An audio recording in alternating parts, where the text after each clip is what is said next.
Good morning, students of standard 9. Welcome in day 15.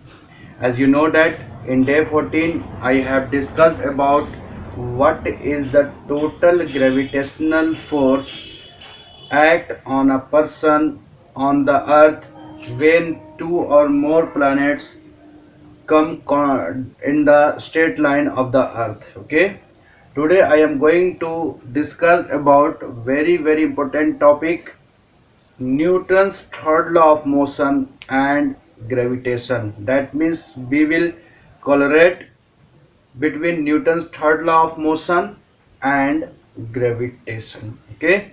So students, kindly request to all of you, please sit with pen, notebook and turn page number 134 of your science book. Turn page number 134 and see today 134 to 135 page. Okay. So see the topic, Newton's third law of motion and gravitation. Just move on the chapter 2. What is Newton's third law of motion? Yes, to every action there is an equal and opposite reaction.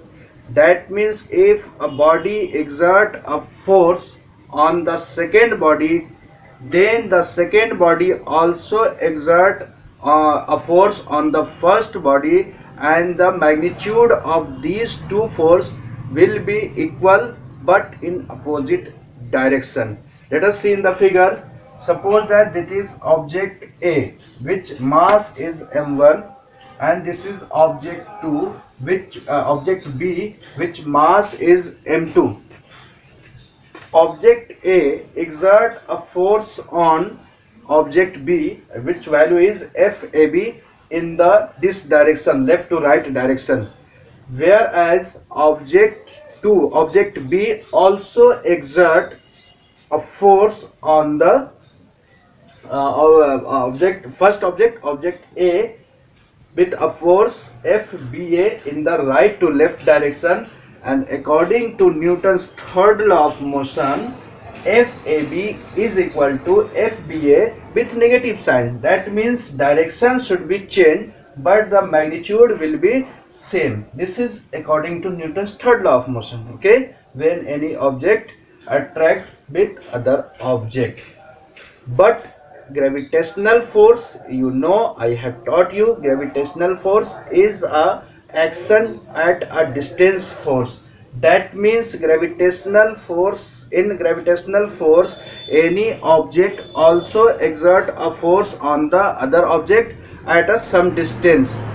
But you have seen there, the object, according to Newton's third law, force are equal, then object should be or contact or constant, or either maybe displace both equal distance, cover equal distance. That means the object A try to exert force on B, then it get its side, or B try to exert force on A, then it try to get this side. But we will see there, the object which has more mass, which has greater shape and size, then it will attract a smaller object. As for example, earth attracts most of the things. Why? But according to Newton's third law, both objects exert equal force. That means earth exert on a ball with a force which magnitude is equal to the force exerted by the ball on the earth. That means force exerted by ball on the earth is equal to the force exerted by earth on the ball. Then what will happen? Then according to Newton's third law of motion, there should not be displaced in the ball or earth. But here we will see there we see there earth always attract the ball. Why? To try to let us see why it is possible. So let us see. Students, here from Newton's second law of motion, you know F is equal to ma.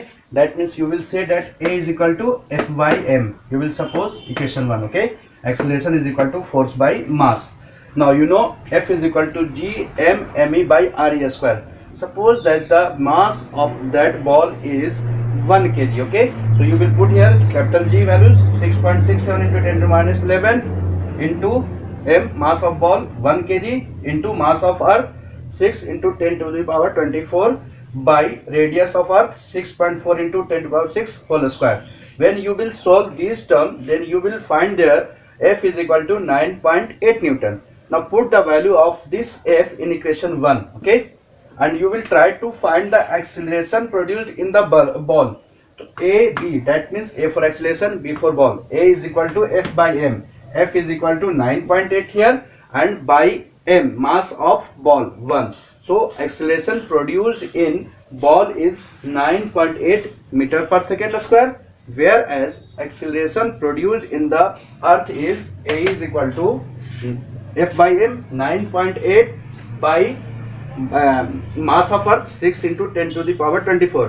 When you will solve this, then you will get the value acceleration produced in earth is 1.6 into 10 to the power minus 24 meter per second square. So students, here we will see the acceleration produced in ball is very larger than the acceleration produced in the earth. So we can say that when two objects attract each other by gravitational force, then according to Newton's third law, both exerted equal force, but it depends upon the mass of the object.